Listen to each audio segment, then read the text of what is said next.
One of my favorite days of the entire year. Do you know why? It's Pie Day. It's Pie Day. Pie Day. And I love pie. Right? 3.14, March 14th. It's Pie Day. And there was another miracle that happened. I spoke to my mother this morning who lives in Las Vegas. She told me it was 100 degrees there, which seems extraordinary. But my mother, who has been a lifelong fan of football, which I am not, loves football, right? She told me out of the blue, this comes after many years of prayer, right? She told me she's been watching baseball. If I hadn't been sitting, I probably would have fallen over. So that is a miracle. That's a beautiful thing. She must be really bored. She must. Thank you. So we reached the last two parshiot of the book of Exodus. After this, Exodus will be over. So let's talk a little bit about the mystery of the empty throne. Let me begin with a puzzle. Not a philosophical puzzle, a textual one. Our parsha opens with these words found in Exodus 35:1.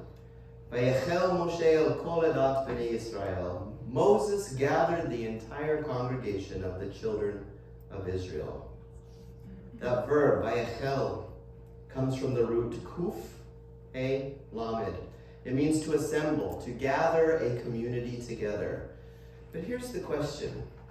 Why does the parsha begin with a gathering?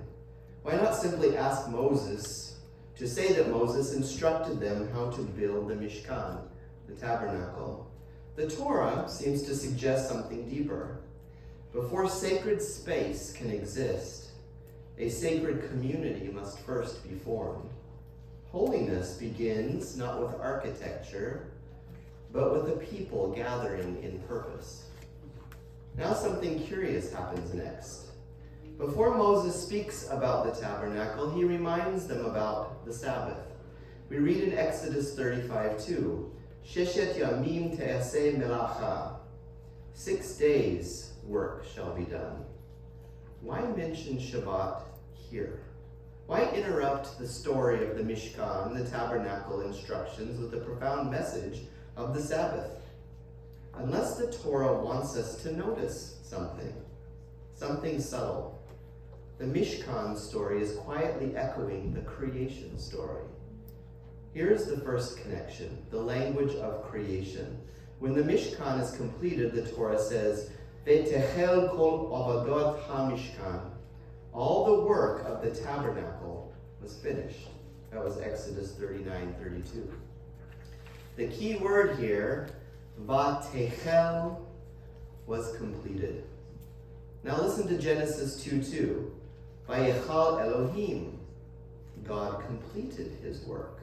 Same root. Kuf, lamed, he. To finish, to complete. Then we read in Exodus 39:43.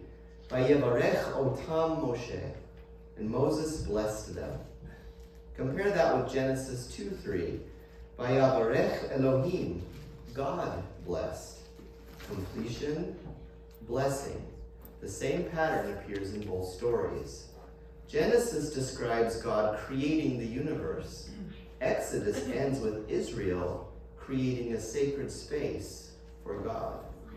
The Mishkan is a micro-creation. And the second connection, the pattern goes even deeper. In Genesis, creation unfolds in 7 days. In the Mishkan narrative, a phrase appears repeatedly. Ka'asher tziva Adonai et Moshe. Count as the Lord commanded Moses. Count them in the final chapters. 7 times, 7 acts of obedience, 7 moments of alignment.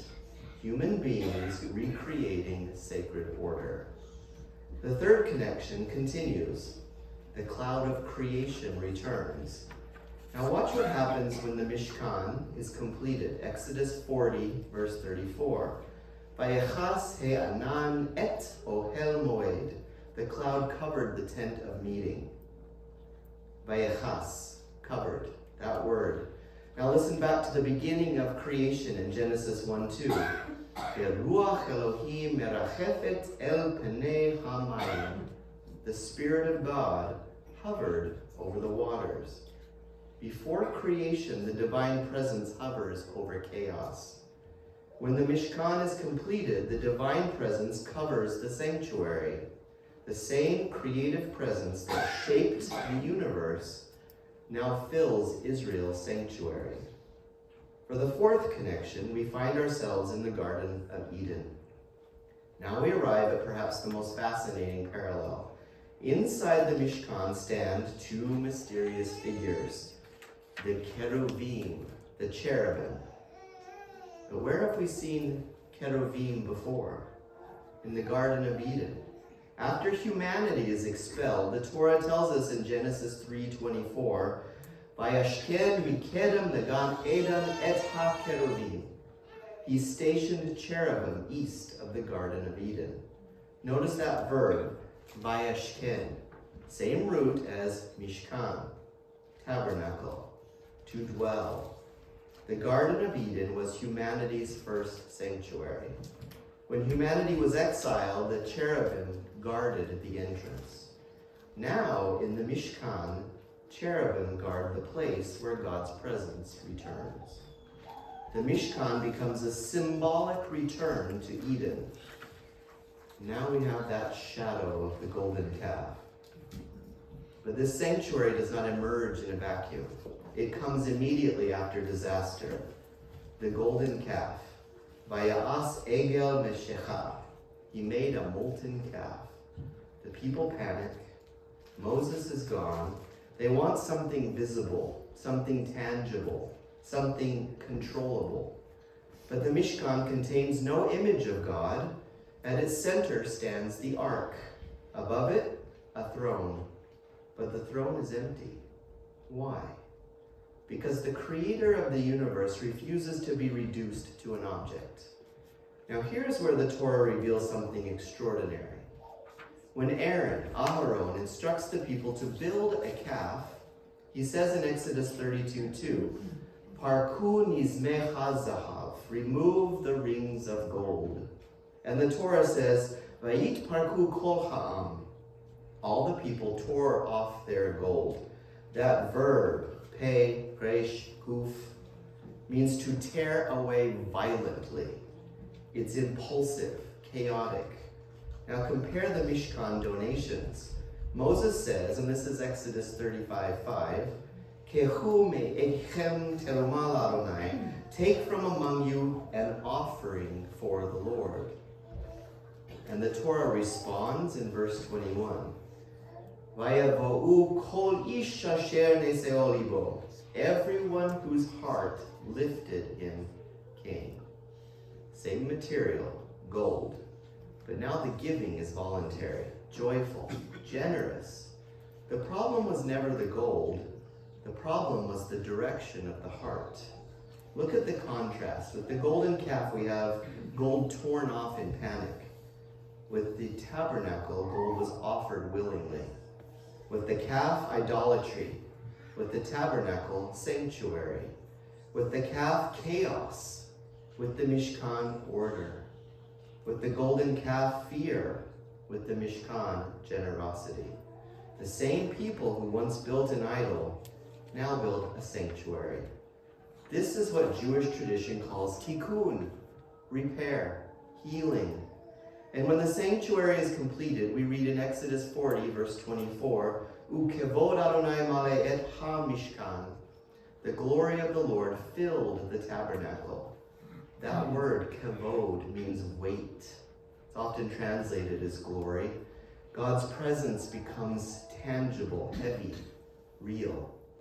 And the cloud that once hovered over Sinai now rests over the Mishkan. But then something even more extraordinary happens. When the cloud moves, Israel moves. When the cloud rests, Israel rests. God's presence becomes mobile. In the ancient world, God stayed in temples. But the God of Israel moves. He journeys with his people, which explains the verse we noticed earlier in Exodus 25:8. "Vashachanti betocham," I will dwell among them. Not in it, not in the Mishkan, I will dwell among them. The true sanctuary is not architecture. It is a people aligned with God's presence. The puzzle of exile and the vision of restoration. Centuries later, something tragic happens. The temple in Jerusalem, that permanent successor to the Mishkan, is destroyed. Israel goes into exile. And suddenly the great question of the Torah returns. Where does God now dwell? Is the presence gone? Has the kavod departed? Into that crisis steps the prophet Ezekiel. And his visions begin with something haunting. In Ezekiel 10, he sees the unthinkable. The kavod Adonai, the glory of the Lord leaving the temple. The same divine glory that once filled the Mishkan, the same presence that rested between the cherubim, now rises and departs. But notice this detail. The glory departs with the cherubim. The prophet writes in Ezekiel 10:18, "Vayetze kavod Adonai me'al miftan habayit." The glory of the Lord departed from the threshold of the house. The throne has moved again. Just as the presence once moved in the wilderness, now it moves in exile. But Ezekiel's vision does not end there. Later, in one of the most breathtaking passages in prophetic literature, the prophet sees something extraordinary. The glory returns. We read in Ezekiel 43:2, "Vehine kavod Elohei Israel b'miderech hakarim." Behold, the glory of the Lord, the God of Israel, came from the east. And then we hear a phrase in verse 7 that echoes the Mishkan itself. "Vayshachanti betoch b'nei Yisrael le'olam." I will dwell among the children of Israel forever. The same root again, Shin, Chuf, Nun, to dwell.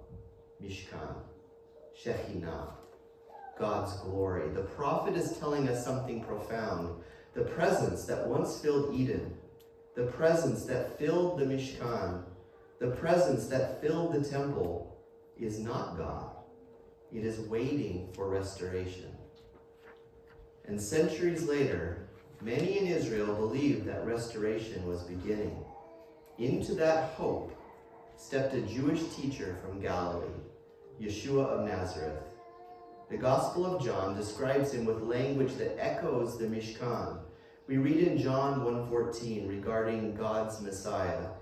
The Word became flesh and dwelt among us. The Greek word used there literally means to tabernacle. The Mishkan pattern appears again. God's presence dwelling among his people. And the final puzzle? Perhaps the most profound symbol remains the empty throne between the cherubim. It was never empty because God was absent. It was empty because God refuses confinement. The Mishkan teaches that God's presence is relational, dynamic, living, and that brings us back to that opening word, Vayachel, he gathered. Holiness begins when people gather, when chaos becomes order, when hearts align with divine purpose. The Mishkan was built from ordinary materials, zahav, gold, kesef, silver, atzei shittim, acacia wood. Nothing inherently sacred until human beings dedicated them to the Holy One. And that may be the final message of these last two portions of Torah in Exodus. The wilderness becomes a sanctuary when people gather, when chaos becomes creation, when broken hearts become generous hearts. Because the presence that once filled the Mishkan is still searching for a dwelling, not in gold, not in architecture, but in hearts prepared to receive him. That's all.